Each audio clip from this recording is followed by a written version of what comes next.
siang, saya Kotifa Salsabila. Saya Nafa Aprilia. Gimana nih kabarnya kalian semua hari ini? Jadi hari ini adalah hari yang spesial buat kita karena kita kedatangan narasumber yang spesial juga yang akan bahas topik seputar hal yang menarik. Tentang apa tuh Kak? Betul banget tuh Kak, narasumber kita kali ini bakal ngobrol-ngobrol dan nambah pengetahuan kita juga loh Kak. Nah kira-kira tentang apa tuh Kak? Oke, jadi narasumber kita kali ini akan membahas seputar dengan koperasi. Wah, kayaknya bakalan keren banget nih. Pastinya dong Kak. Oke, gak usah lama-lama, langsung aja kita panggil narasumber kita.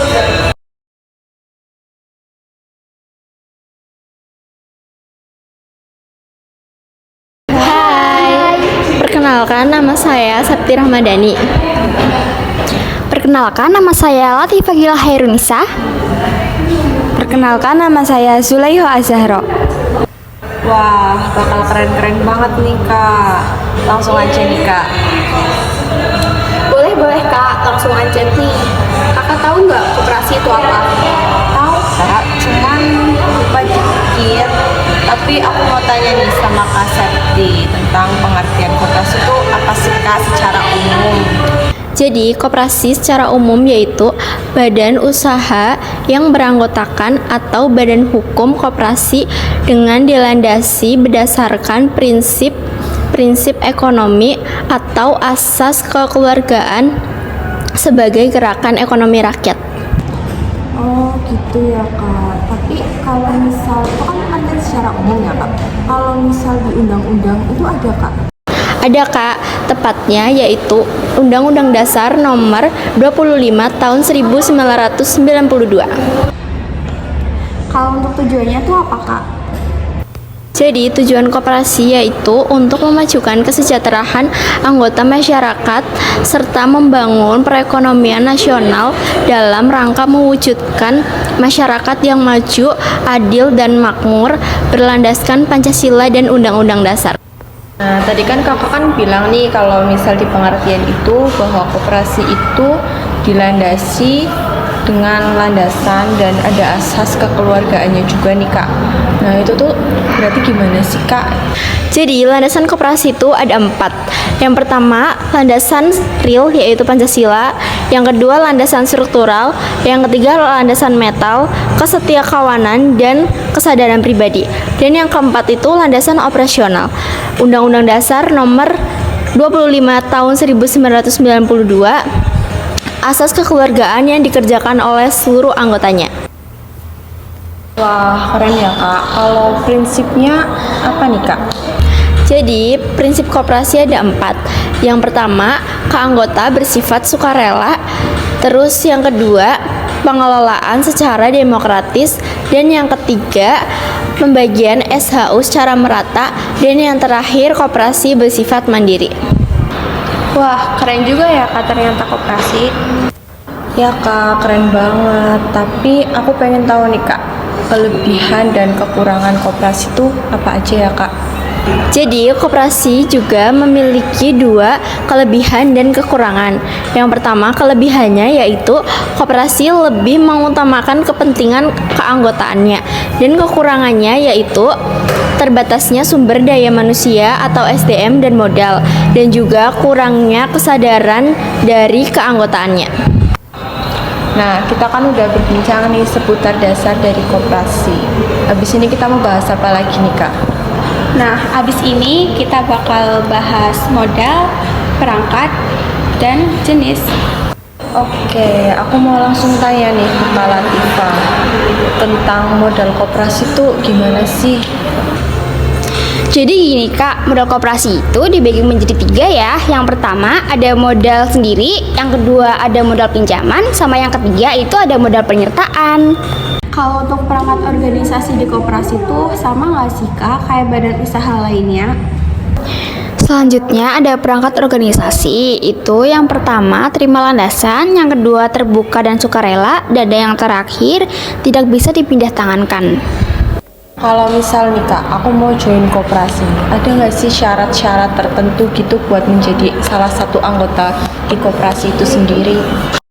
Di antaranya adalah koperasi tidak berdasarkan kebutuhan ekonomi, dikelola tidak kooperasional dan kurangnya kebijakan karena kinerja koperasi masih rendah dan pengelola. Nah, Kak, kalau jenis-jenis koperasi itu apa aja sih? Selanjutnya ada bentuk dan jenis koperasi. Bentuknya itu terdiri dari primer dan sekunder.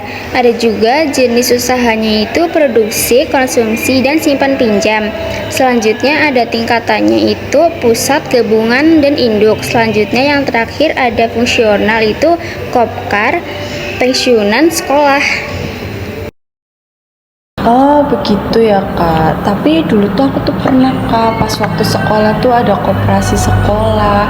Kalau koperasi sekolah itu gimana sih Kak, kayak penjelasannya gitu? Koperasi sekolah adalah koperasi yang anggotanya terdiri dari warga sekolah seperti siswa, guru, dan kepala sekolah yang bertujuan untuk mendidik siswa untuk mampu berorganisasi dan berwirausaha. Tapi jujur ya Kak, koperasi sekolah tuh bermanfaat banget tahu bagi kita. Koperasi sekolah adalah 1. Menunjang pembelajaran, 2. Melatih usaha dan keuangan, 3. Membentuk tanggung jawab. Aku udah tanya tentang manfaat nih. Kalau tujuannya apa sih Kak?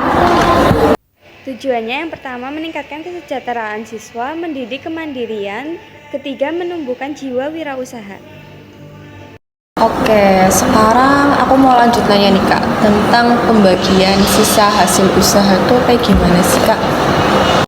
SHU adalah pendapatan koperasi selama 1 tahun buku setelah dikurangi biaya-biaya pajak dan kewajiban lainnya. Jasa modal atau simpanan adalah bagian SHU yang diterima anggota berdasarkan jumlah simpanan mereka di koperasi. Wah, seru banget ya Kak ngobrol-ngobrol hari ini sama narasumber kita yang mau berbagi ilmu sama kita. Iya nih Kak, podcast kita hari ini seru banget ya sih? Tentu dong, mungkin lain waktu kita bisa sambung lagi ngobrol-ngobrolnya dengan topik yang berbeda. Iya, sekian dari kita.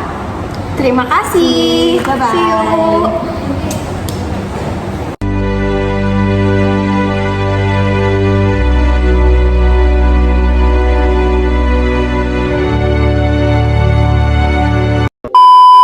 Now I'm shaking, drinking all this coffee. These last few weeks have been exhausting.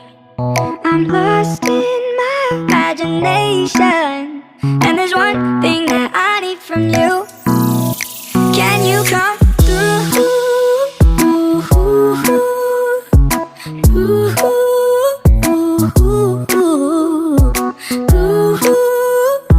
Yeah. And there's one thing that I need from you.